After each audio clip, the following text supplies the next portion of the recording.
A nossa série de estudo às terças-feiras aqui sobre um livro do Antigo Testamento. Hoje nós vamos começar a estudar o livro do profeta Isaías. Portanto, eu quero convidá-los a abrirem o livro do profeta Isaías, capítulo de número 1.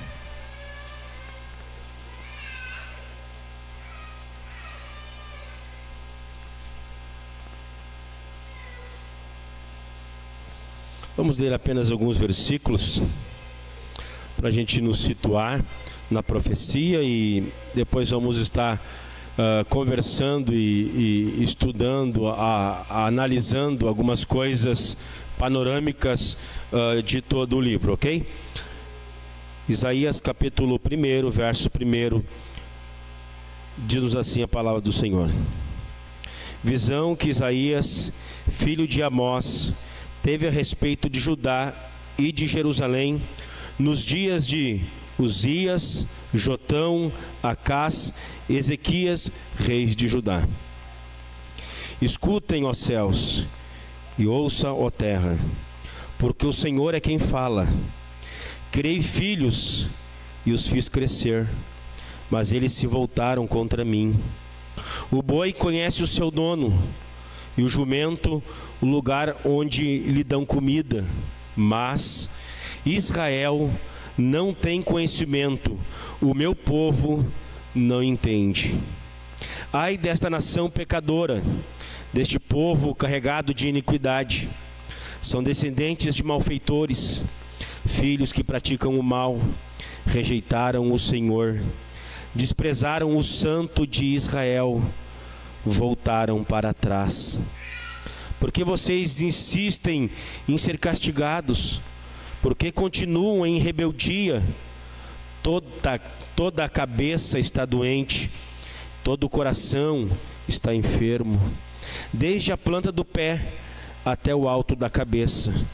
Não há nada são, a não ser feridas, contusões e chagas abertas, umas e outras que não foram limpas, nem atadas, nem tratadas com azeite.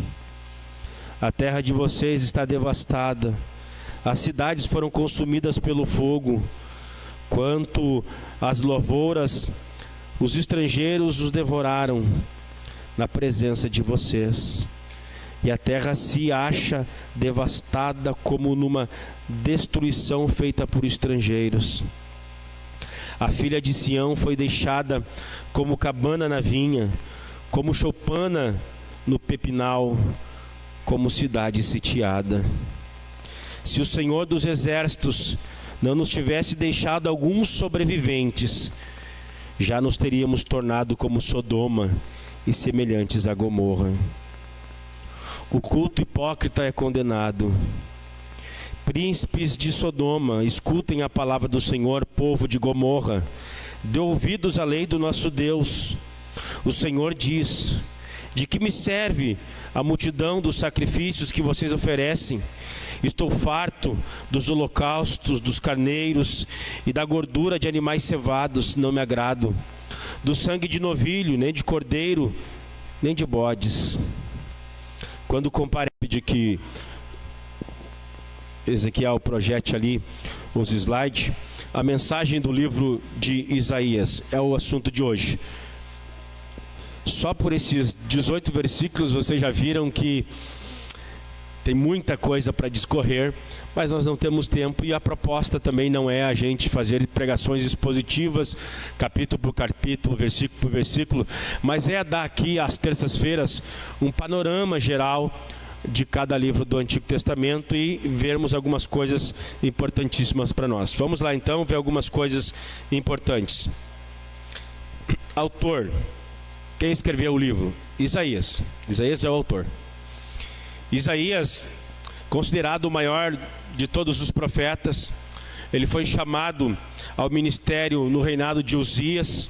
Está registrado tanto no capítulo 1 que nós lemos, como no capítulo 6. O nome de Isaías significa salvação de Jeová, que descreve bem tanto o seu ministério, como a mensagem do livro. O eu sou salva, Yahvé é a salvação. Esse é um dos grandes temas do livro e também é o significado do nome de Isaías. Isaías profetizou durante os reinados de Uzias, Jotão, Acás, Ezequias e talvez durante o reinado de Manassés, entre o período de 757 a 697 a.C. Ele foi um estadista, trabalhava para o Estado, quando foi chamado para ser profeta do Senhor. E, segundo a tradição, ele foi morto pelo ímpio rei Manassés, sendo cerrado ao meio. Esse foi o destino do profeta. Então, essas são algumas coisas acerca da autoria do livro. Esfera de ação. Os acontecimentos históricos registrados em Isaías abrangem um período de mais ou menos 62 anos, de 760 a 698 a.C. Então, os registros aqui, o período que ele profetizou, durou aí entre 62, outros vão datar 50 anos de ministério profético de Isaías. Que mais? Qual que é o conteúdo do livro de Isaías? O que nós encontramos quando nós estudamos, quando nós pesquisamos, quando nós lemos, quando nós analisamos o livro? Podemos dividir o conteúdo em 3 partes. Primeira parte, seção 1, do capítulo 1 ao 35, nós temos sessões condenatórias, onde o profeta recebe oráculos, palavras de acusação, de denúncia, repreendendo tanto Judá como Jerusalém e outras nações também, como a Síria e a Babilônia. Deus teve uma palavra de exortação para essas nações que se levantaram contra o reino do norte, a Síria, e Babilônia, o reino do sul. Ainda irá se levantar quando Isaías profetiza para Judá, dizendo: se eles não abandonassem os falsos ídolos, eles iriam para o cativeiro. Então, a primeira sessão, ela resume em oráculos de condenação, onde o profeta denuncia os pecados de idolatria. Nós vimos aqui os primeiros 18 versículos de injustiça, opressão ao pobre, desprezo à viúva, ao órfão, ganância, cobiça, vaidade dos poderosos, daqueles que tinham condições de ajudar os menos favorecidos e não o fizeram. Aqueles que vivem uma vida ensimesmada, aquelas pessoas que vivem preocupadas apenas com consigo mesmo e não olham ao redor o mundo carente, uma sociedade carente, o próximo necessitado. Fala em próximo necessitado, nós estamos numa campanha de arrecadação de leite e ainda estamos a mesma quantidade de leite ali de domingo.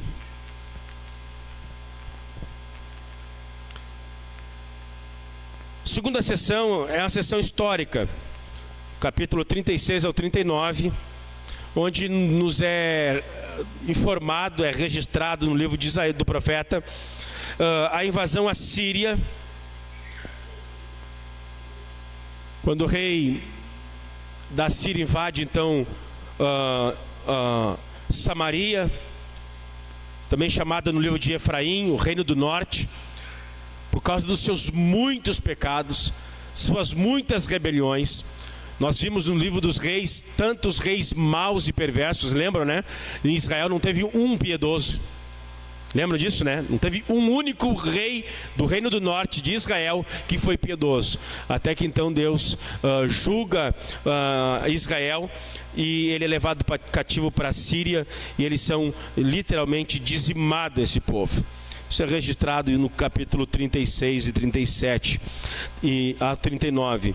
Nós também temos nessa parte histórica do livro a cura de Ezequias, quando este cai enfermo e pede ao Senhor misericórdia, se humilha, e Deus acrescenta 15 anos no relógio de Acás e dá vida a Ezequias, curando ele. E também nessa sessão nós vemos a libertação que Judá tem, o reino do sul tem, quando Senaqueribe, rei da Síria, tenta invadir o reino de Judá. E então Ezequias consulta Isaías, clamando ao Senhor.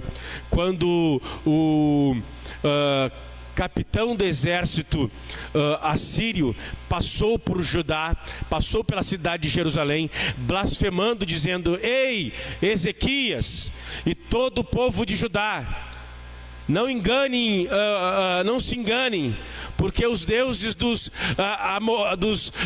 edonitas, dos amonitas, não foram capazes de livrá-los da minha mão. E ele diz: quem é Iavé para fazer livrar a cidade de Jerusalém das minhas mãos?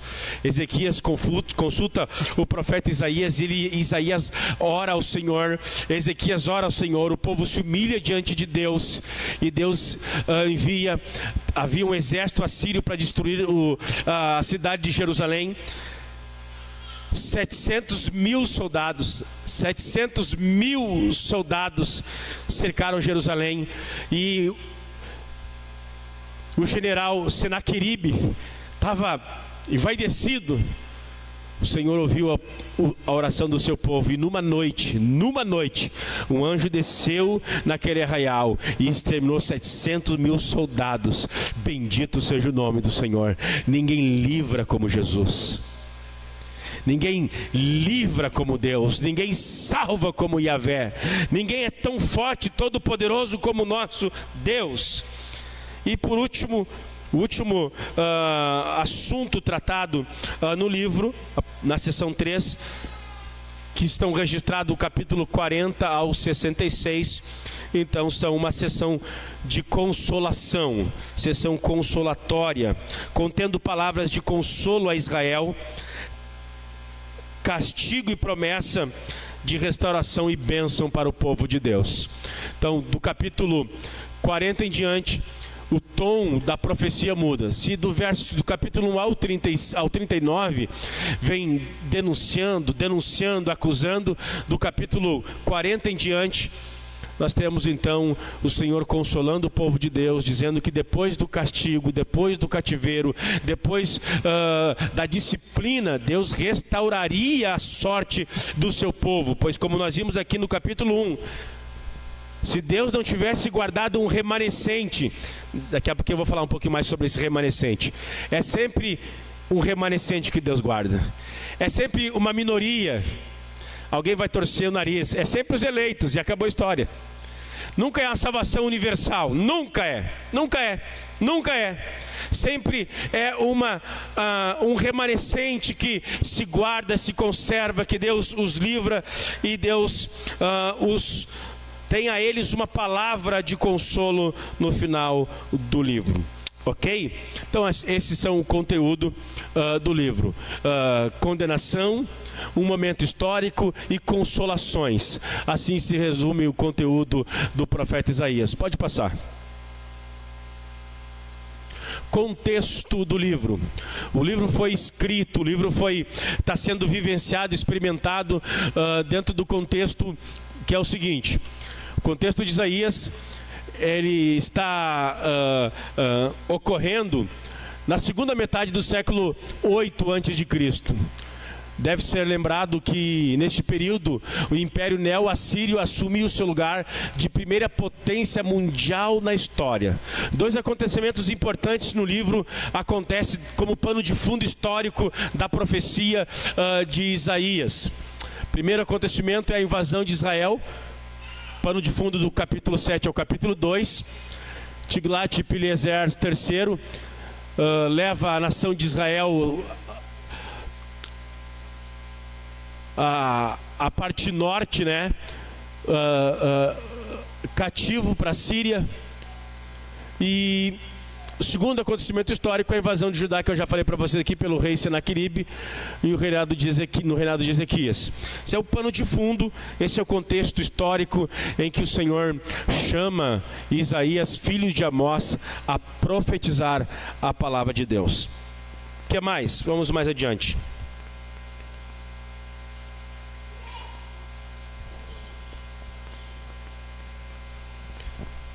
forma literária do livro de Isaías. Vocês já sabem disso, que a escritura ela foi escrita em gêneros literários. Não foi anjos que escreveram, foram seres humanos, e cada qual tem a sua forma de escrever. Nós temos poesias, a gente acabou de estudar os livros poéticos, nós temos leis e nós temos a literatura profética. E nessa literatura profética, especialmente do livro de Isaías, de forma literária, o livro como escrito, o livro todo, ele é um imenso mosaico, em que o material é totalmente pré-exílico. Todo o livro, os 66 capítulos de Isaías, você vai ler, você vai estudar. Tem teólogos liberais que vão falar que possivelmente não foi só Isaías que escreveu, teve vários autores. Devido a essas nuances de condenação, de consolação, de ter vários períodos e formas de escrever, eles procuram inventar vários autores para o livro. Especialmente a teologia liberal, pois a teologia liberal vai rejeitar aquilo que em livro de Isaías e nos profetas do Antigo Testamento são chamados de profecias de predição.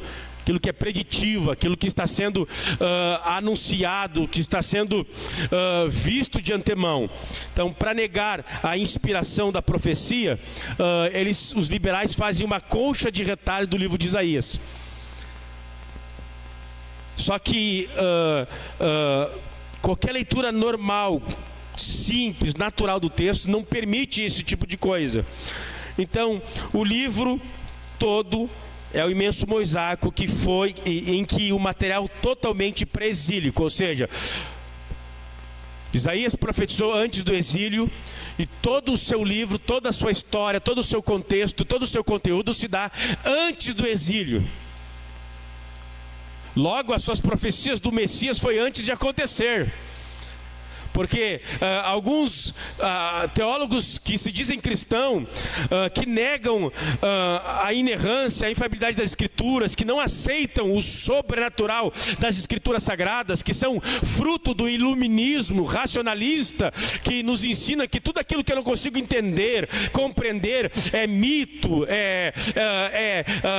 não é histórico nas Escrituras Sagradas, pois o iluminismo vai nos ensinar que a mente humana é a razão e a medida de todas as coisas. Nega o sobrenatural. Então, a teologia liberal e os racionalistas, negando a inspiração e o sobrenatural das Escrituras, vão datar Isaías depois do fato. Eles vão datar Isaías depois que acontece o cativeiro da Babilônia. Eles não aceitam que 200 anos antes de Ciro nascer, no capítulo 45, Deus revelou ao profeta Isaías dizendo: eu chamarei Ciro meu ungido. Deus chama pelo nome. Então, gostaria de deixar bem claro isso para vocês, que todo o material é totalmente pré-exílico, totalmente antes do exílio. Então, datado nos exílicos e pós-exílicos que Isaías escreve, quando as circunstâncias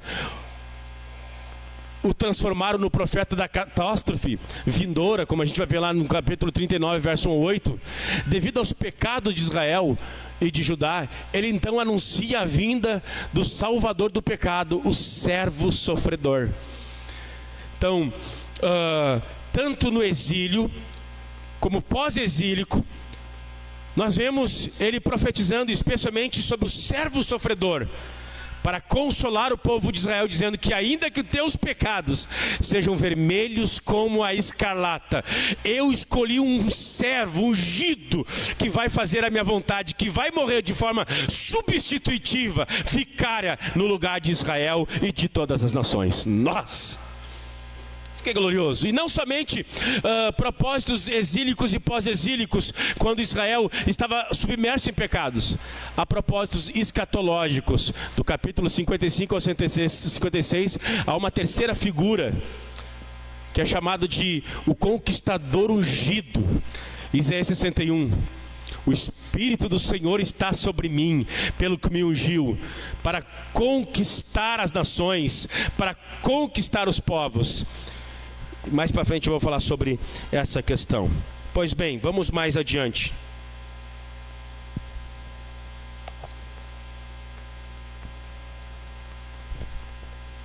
Um assunto prioritário, eu acho que aqui eu vou me deter mais tempo, eu terei outros temas para abordar do livro de Isaías, mas esse aqui eu acho que é o mais robusto, e eu gostaria que você dobrasse a sua atenção. Olhe para cá ou acompanhe nos slides.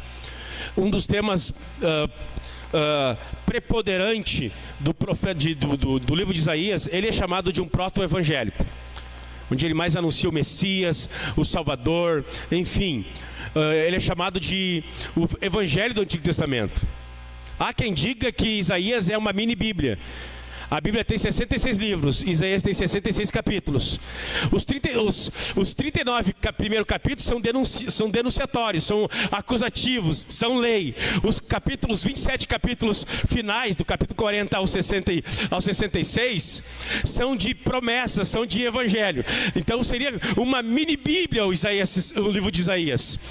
Antigo e Novo Testamento simbolizado ali nesse livro. Ele é chamado também de o Evangelho do Antigo Testamento, pois a figura messiânica do Salvador, a graça de Deus, do Redentor, é nos revelada de forma singular no livro de Isaías, no livro do Antigo Testamento. Ok? Então vamos falar um pouquinho sobre essa esperança messiânica, a esperança do Messias no livro de Isaías.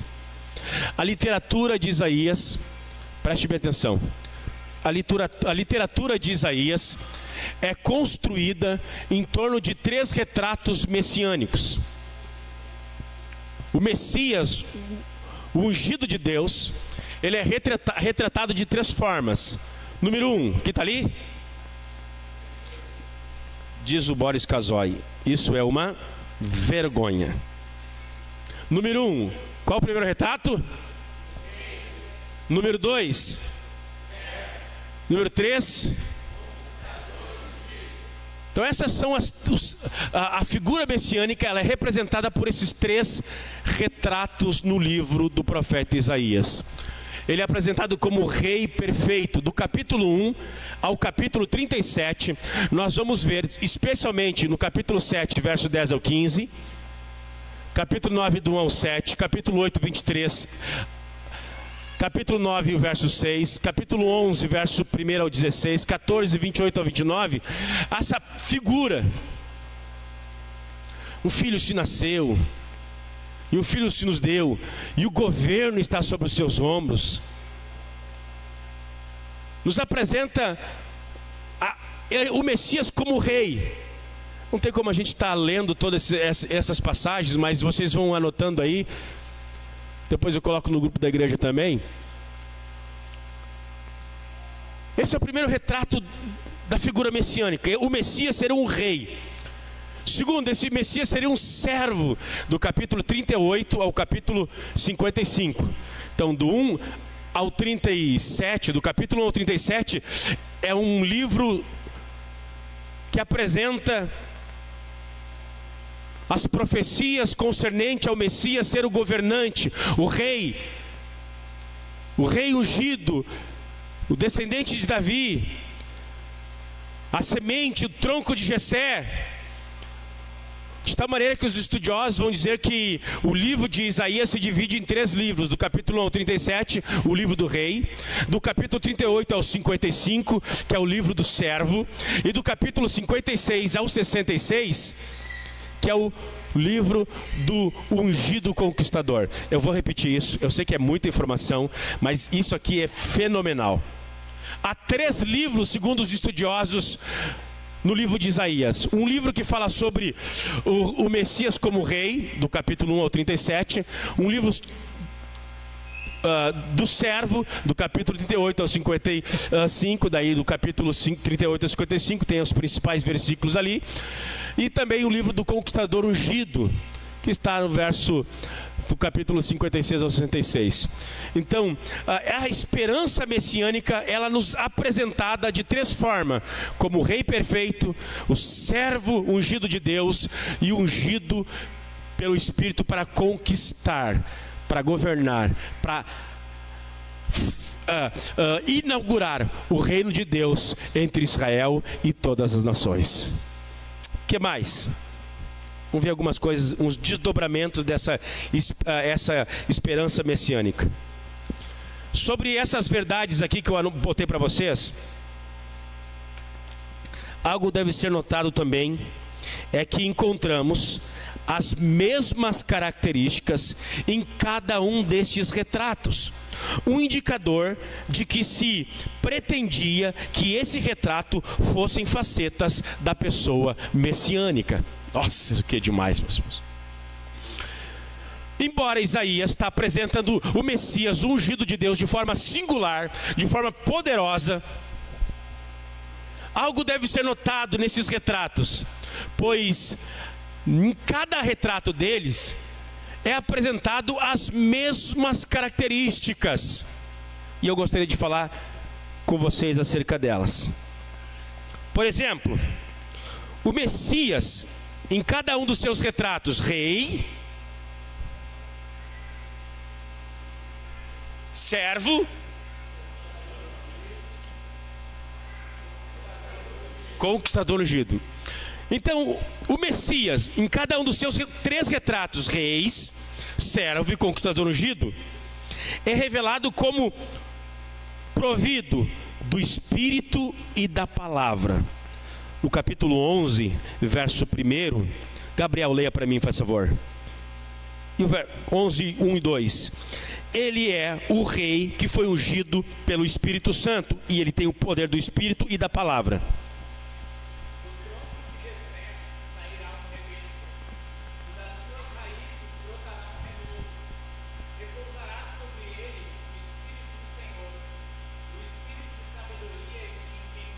Nossa.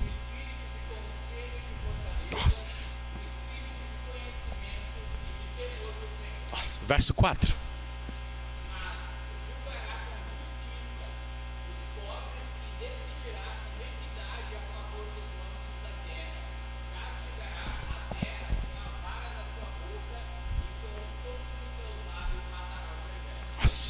O que é dito do rei, ele é ungido pelo Espírito e com a palavra, é dito ao servo. Capítulo 42, verso 1. Olha o que está escrito aí. 42, verso 1. Alguém já abra 49, verso 1 ao 3, por favor. 42, verso 1 e depois 40. As referências estão lá. Vocês já olhem para as referências e já se adiantem aí. É culto de ensino, não adianta, é isso mesmo.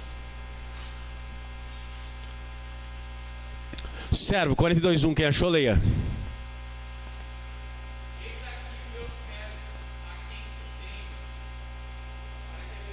Isso, do 1 ao 3.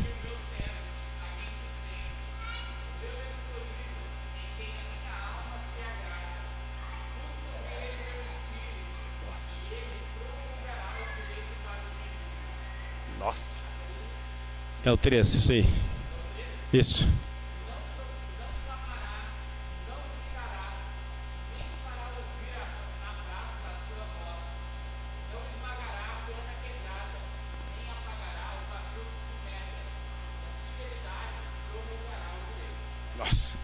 E você vai também que o rei, ele é ungido pelo Espírito Santo e tem a palavra. O servo foi ungido pelo Espírito Santo e também tem a palavra. E o conquistador ungido, capítulo 59, verso 21, 61, 1 ao 3, também foi ungido pelo Espírito Santo e tem a palavra.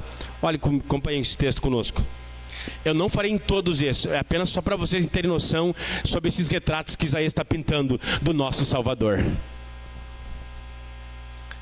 Conquistador ungido, 59, 21, 61, do 1 ao 3. Os obreiros têm a obrigação de ser os primeiros a falar.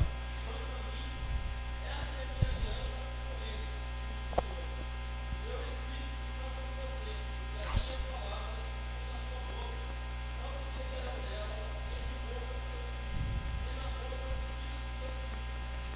Nossa. Se você ler o capítulo 59 em casa, você vai ver que ele está falando de uma figura que viria para conquistar. E ele foi ungido pelo Espírito Santo para falar em nome de Deus. Isaías 61, do 1 ao 3. Nossa.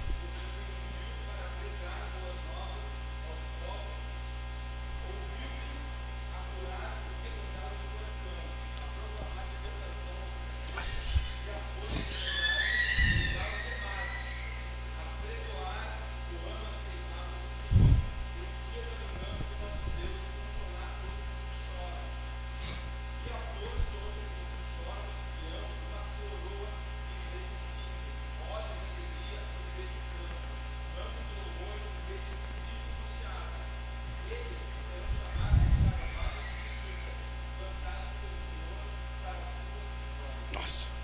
Então Isaías retrata o Messias sobre esses três retratos: rei, servo e conquistador ungido. E esses três retratos, eles têm características idênticas quando ele se reporta de forma individual. A primeira característica é que em todos esses retratos do Messias, tanto o rei, servo ou o conquistador ungidos foram ungidos pelo Espírito Santo, são dotados, capacitados pelo Espírito Santo e possuem a palavra de Deus nos lábios. Pois é a mesma pessoa, é a mesma figura, é o nosso Salvador, é o nosso Redentor. Então eles são idênticos na palavra e na unção do Espírito. Qual é a segunda identidade unificatória deles? Vamos ver mais. Segundo lugar,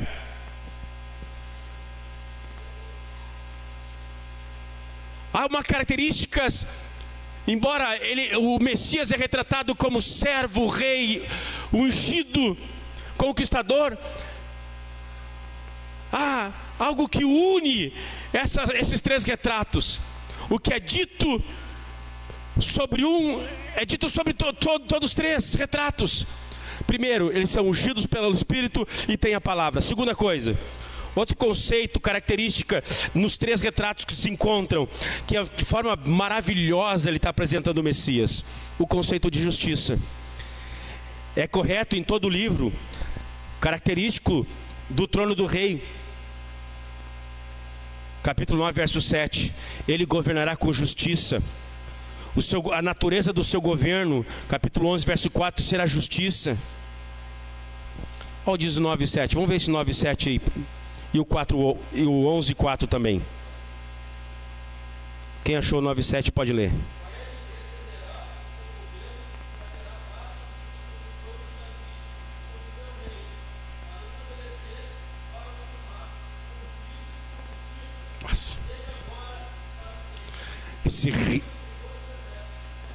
Esse rei governará com justiça. Mas não é só o rei que governará com justiça. O servo sofredor também vai fazer a sua obra com justiça.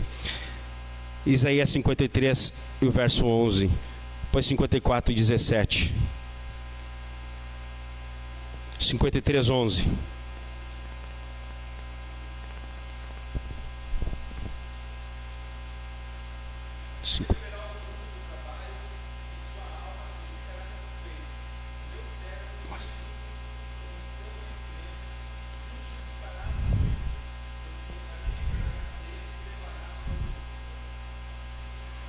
O meu servo, por sua justiça, justificará a muitos. E o terceiro retrato, o conquistador ungido, também é qualificado com esse conceito de justiça. Tanto o rei é justo, o servo é justo e o conquistador é justo. 61, 10. 61, 10.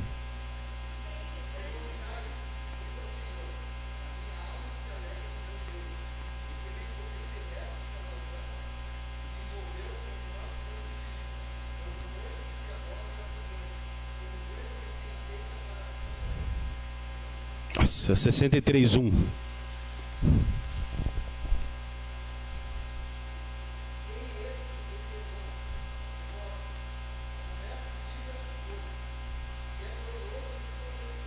Nossa.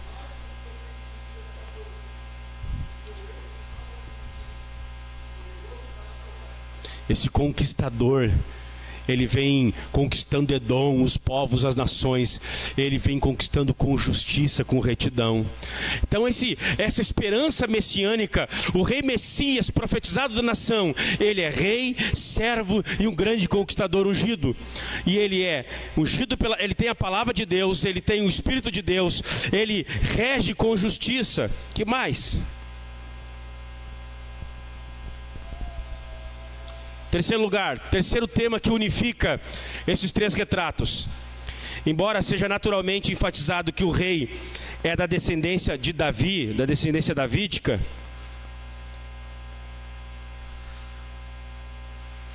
também é verdade que a obra da aliança do servo é realizada da fidelidade prometida a Davi.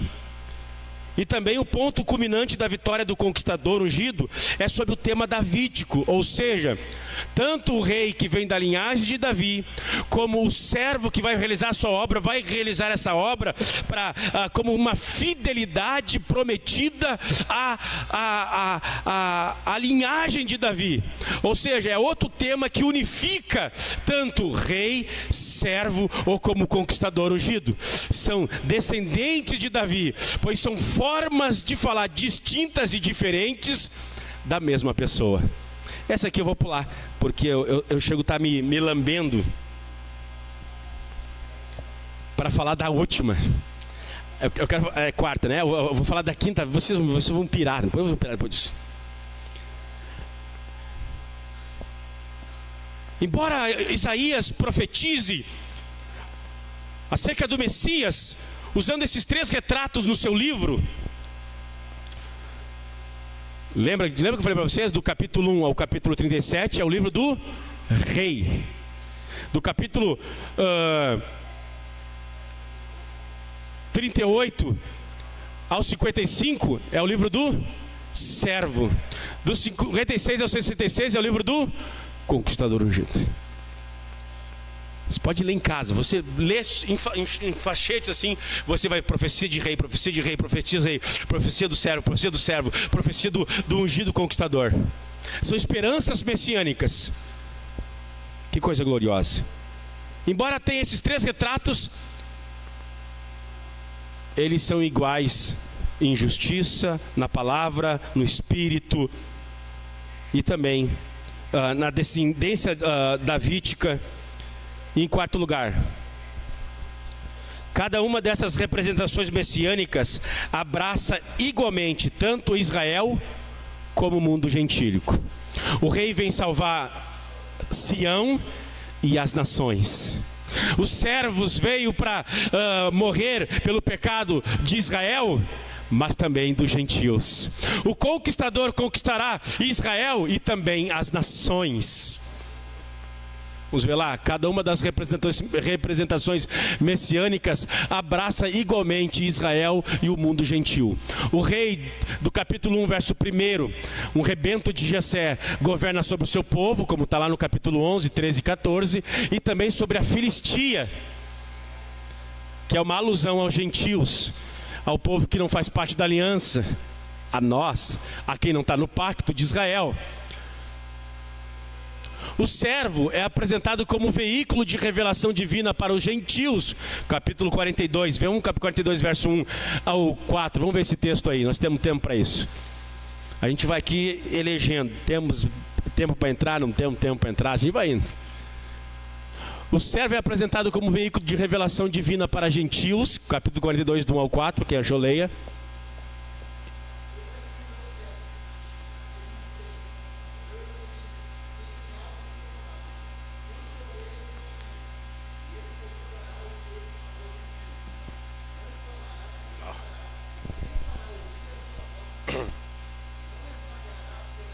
Nossa.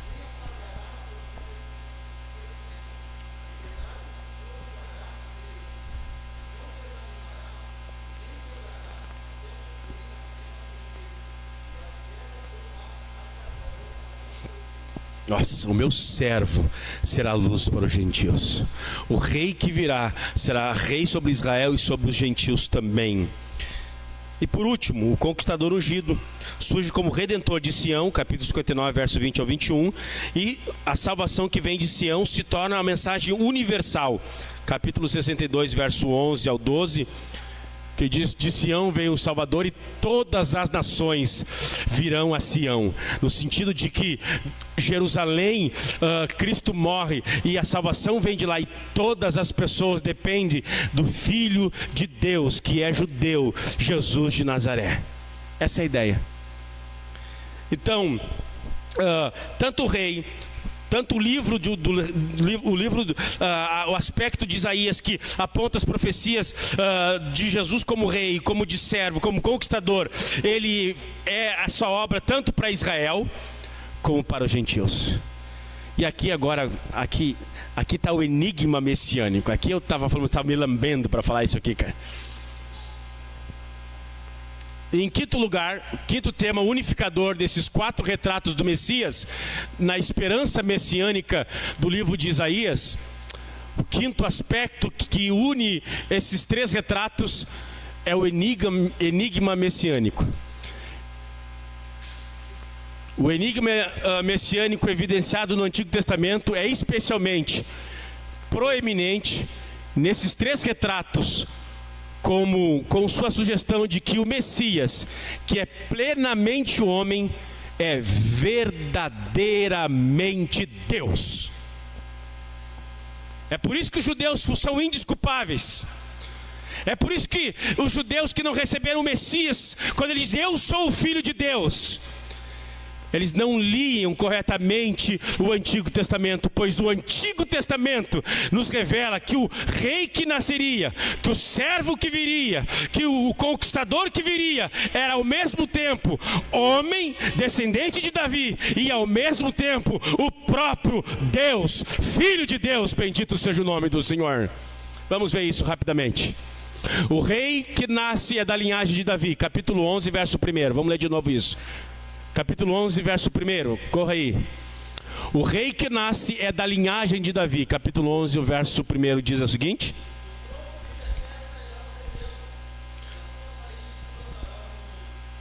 o rei profetizado, o Messias anunciado, ele vem da semente de Davi, do tronco de Jessé.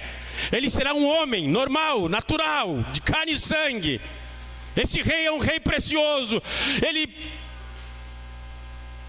Israel precisa dele. Só que esse rei, ele é homem, mas não é só homem também. Ele é um rei divino. Olha o que diz Isaías capítulo 9, verso 6. A raiz da qual brota Davi é Deus Todo-Poderoso. Isaías 9, verso 6. Alguém leia, pode ler.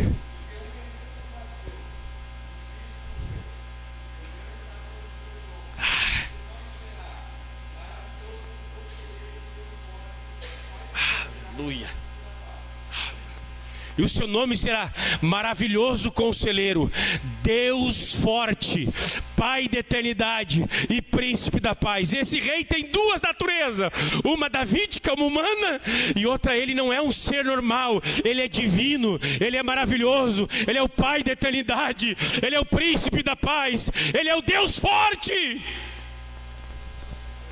Israel é indesculpável quando ele vem e diz lá em João: eis aqui quem é maior do que Abraão. Abraão viu o meu dia e louvou a Deus. Como tu pode? Tu não tem 30 anos, não tem 50 anos. Tu viu Abraão e ele diz: antes que Abraão existir, eu sou. Aleluia. Que coisa gloriosa. Que coisa poderosa. O enigma messiânico, nós vemos nesse retrato: o rei é homem, mas o rei é Deus também. O servo possui um ancestral e aparências humanas. Isaías 53, verso 2. Olha o que diz Isaías 53, verso 2. Ele tem um ancestral e tem uma aparência humana. Isaías 53, verso 2. Alguém leia.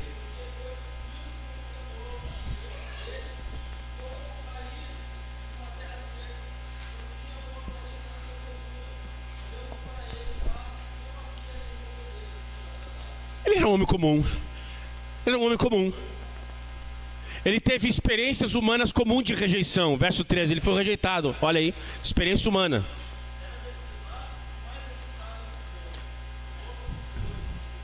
Um homem, esse servo era um homem de dores. E uma prova de sofrimento mais do que qualquer outro. 50, verso 6.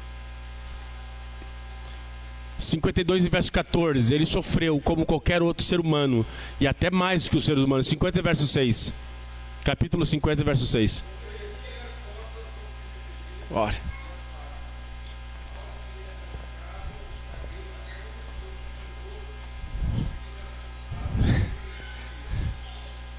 Esse servo foi espancado. Esse servo foi maltratado, ele sofreu as dores humanas, experimentou a morte humana. Isaías 52, verso 14. Vocês que lutem.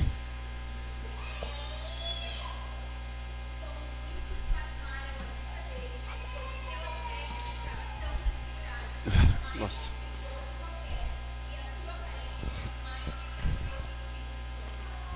Então, esse servo possuía um ancestral e aparência humana, teve uma experiência humana comum de rejeição, uma prova de sofrimento mais de qualquer outro, mas também ele era o braço do Senhor. Isaías 53, verso 1.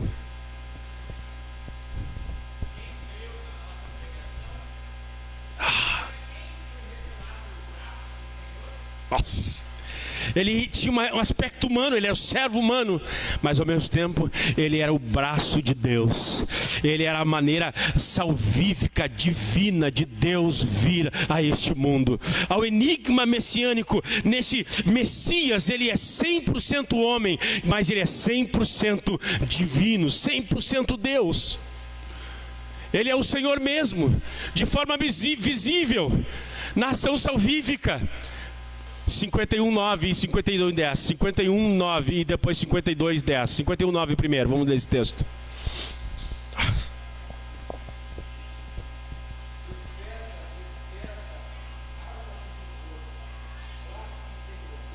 Nossa.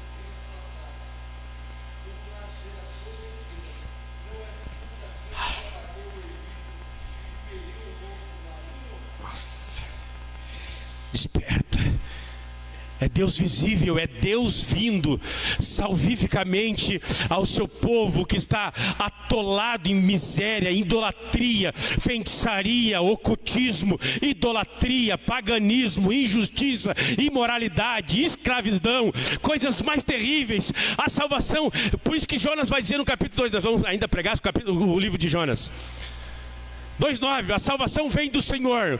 Um homem não poderia nos salvar. A salvação é um dom de Deus. Ele deveria ser homem, porque deveria nos representar, mas não poderia ser apenas um homem. Necessitava de algo que fosse todo poderoso, milagrosamente Deus. E foi isso que Deus fez, no servo, no rei e no ungido conquistador. Ele vem, Deus manifestando a sua salvação. Bendito seja o nome do Senhor. 52:10.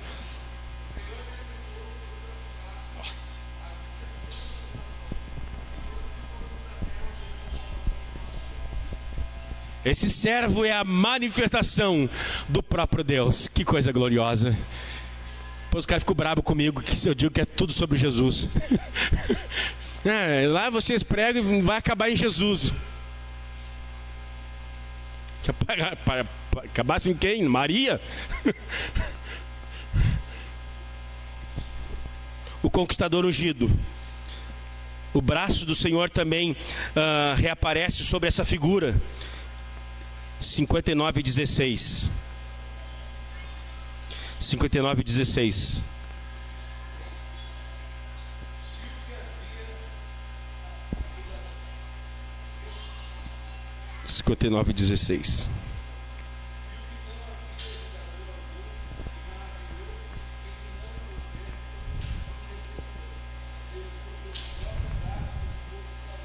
Nossa.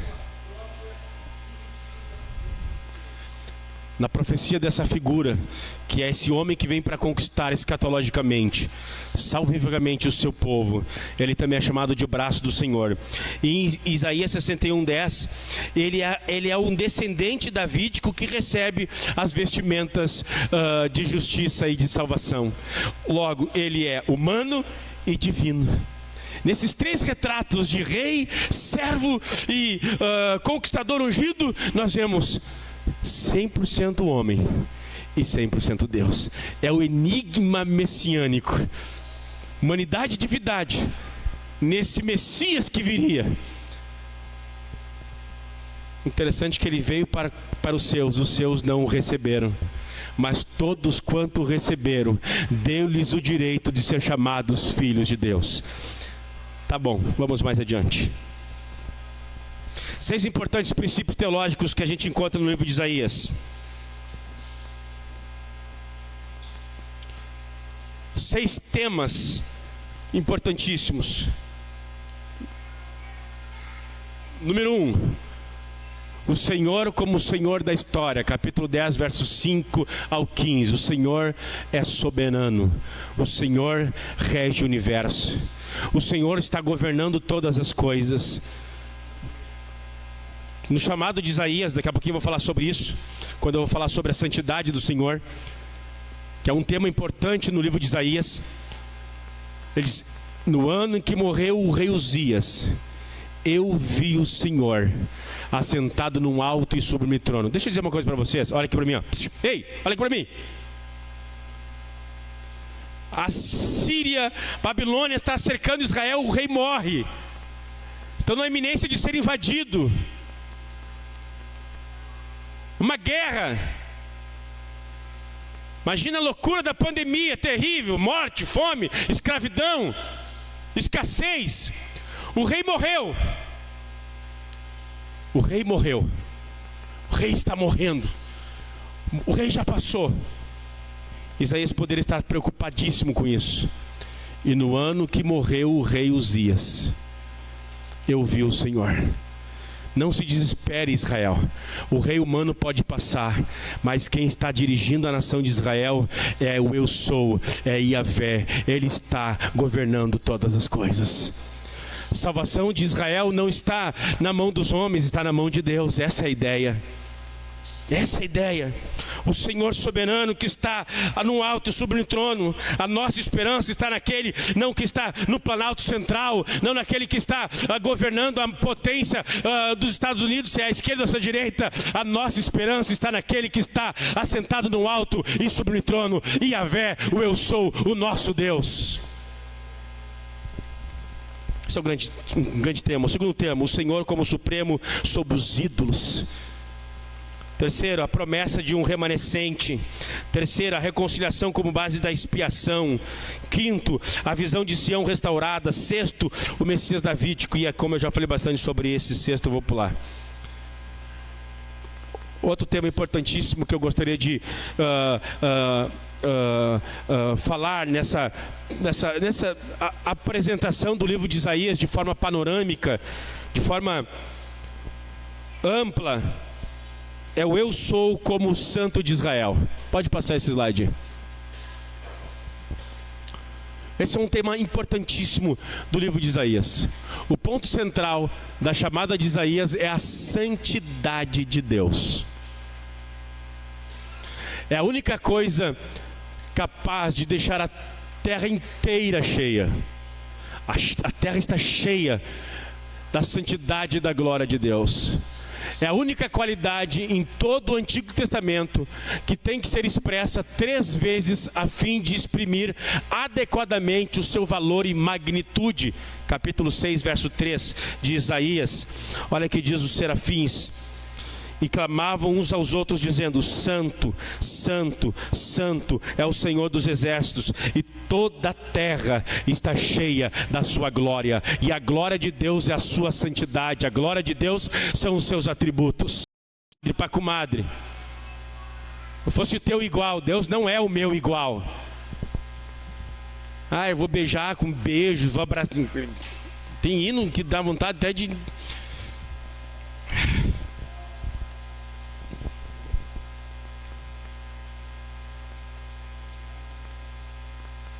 A natureza soberana de Deus. Essa é a primeira perspectiva da santidade de Deus.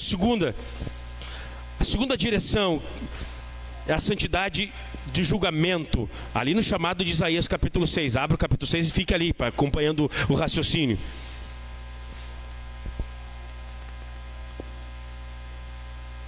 Essa santidade aponta para a soberania, para a transcendência de Deus.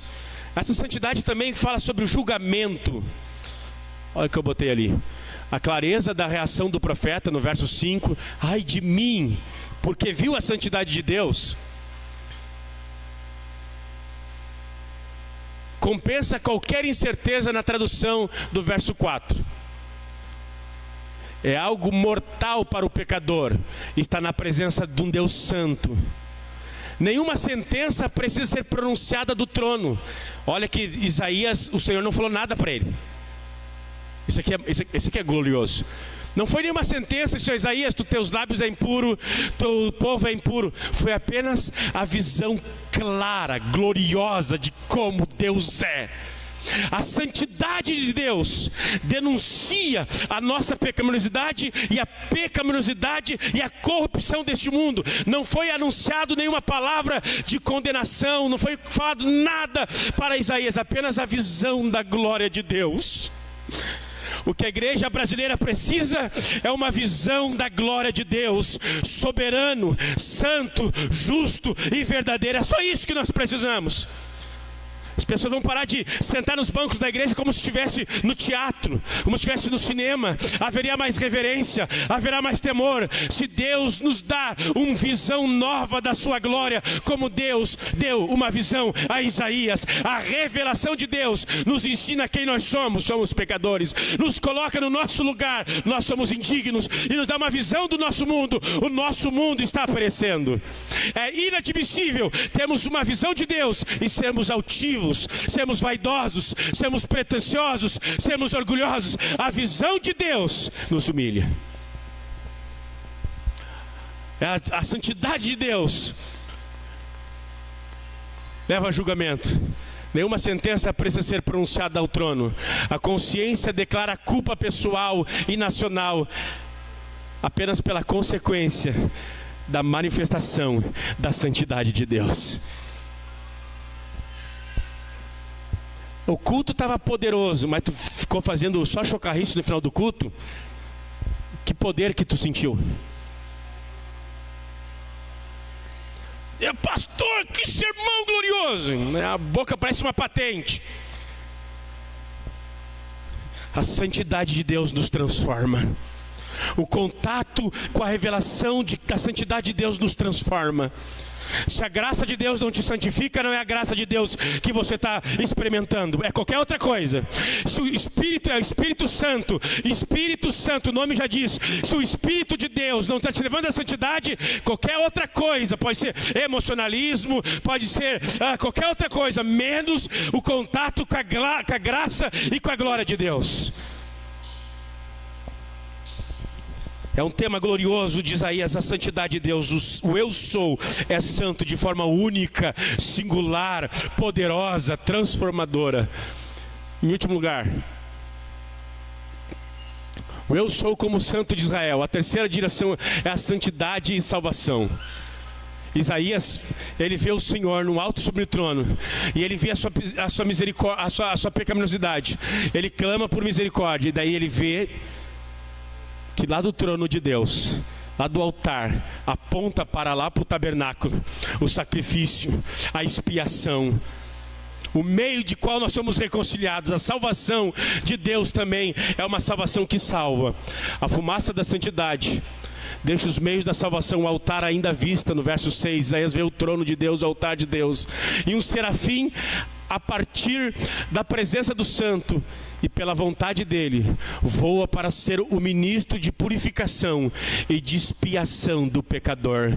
Por isso que Levítico diz: eu, o Senhor, o santifico. Bendito seja o nome do Senhor. Eu, o santo, o santifico. Eu, o santo, o santifico. Que coisa gloriosa, que imagem poderosa é o livro de Isaías. Está precisando ser transformado no casamento, nos relacionamentos, na maternidade? Leia o livro de Isaías, conheça o Deus do livro de Isaías, busque conhecer a vida de Deus nesse livro. Deus é um Deus santo, e a sua santidade redime o seu povo. Eu sou santo, o Senhor que vos santifica. Por isso que Pedro vai dizer: Deus é santo, portanto sede santo como vosso Deus e santo é. Deus é santo e exige santidade. Deus é perfeito e exige perfeição. A boa notícia é que Ele não nos deixa à mercê dos nossos próprios esforços, da nossa própria sabedoria. Tudo que Ele exige, Ele provê os meios pelos quais teremos nossas vidas mudadas e transformadas. Bendito seja o nome do Senhor. O que mais eu poderia dizer do livro de Isaías? 3 declarações notáveis da sua transcendência. Que olha agora, semana passada estava estragado aquele livro aqui. Não entendi. Está 9:25 ali. Perdão. Perdão mesmo. Eu estou usando como esboço o meu celular e está 9:25 lá. Vamos estar em pé. Eu tenho muito mais coisa para falar. Me perdoe. Se eu não pergunto lá, o negócio vai longe. Perdão mesmo. Você sabe que eu estou me policiando terça-feira e eu não queria fazer isso. Deixar as declarações para depois. Vamos orar ao Senhor. Vamos orar ao Senhor. Vamos orar a Jesus. Como é que você tem lido o Antigo Testamento? Como é que você tem lido a palavra do Senhor? Tanta riqueza, tanta profundidade. Ele é o nosso Rei. Ele é o servo sofredor que morreu por nossos pecados. Eu gostaria de orar em cima do texto que eu li aqui, Isaías capítulo 1, verso 18. Eu quero orar em cima desse texto. O Senhor diz: venham, pois, e vamos discutir a questão. Ainda que os pecados de vocês sejam como a escarlata, eles se tornarão brancos como a neve. Ainda que sejam vermelhos como a carmesim, eles se tornarão alvo como a lã. Como Deus é bom. Esse Messias que Isaías promete é um Deus que nos perdoa, é um Deus que nos redime, é um Deus que nos santifica, é um Deus que nos transforma. Vamos orar ao Senhor. Bendito Deus e Pai, nós estamos lendo, Senhor, esse texto sagrado do Antigo Testamento, Senhor, tão poderoso, tão rico, tão glorioso, Senhor, que nos revela a obra do Teu Filho Jesus de Nazaré, o Rei perfeito, o servo humilde que morreu em nosso lugar, aquele que conquistou o pecado, a morte, a condenação, para nos fazer vitoriosos e triunfar, aquele cuja vida é santa, justa e reta, e pode com apenas um toque, como tocou o profeta Isaías, purificar os nossos lábios, nosso coração e nossa alma. Bendito Deus e Pai, nós estamos diante de Ti essa noite, Senhor. Ajuda-nos, ó Deus. Ajuda-nos, Senhor, a viver um relacionamento real e profundo contigo, Senhor, na comunhão desse Messias poderoso e glorioso. Muito obrigado, Senhor, pois Tu fizeste por nós o que nós não podemos fazer por nós mesmos. Muito obrigado, Senhor, por Cristo Jesus. Amém, amém. E ao orar, nós dizemos que o amor de Deus, a graça do Senhor Jesus e a consolação do Espírito Santo seja com todos, hoje e sempre. Amém e amém. Mais uma vez.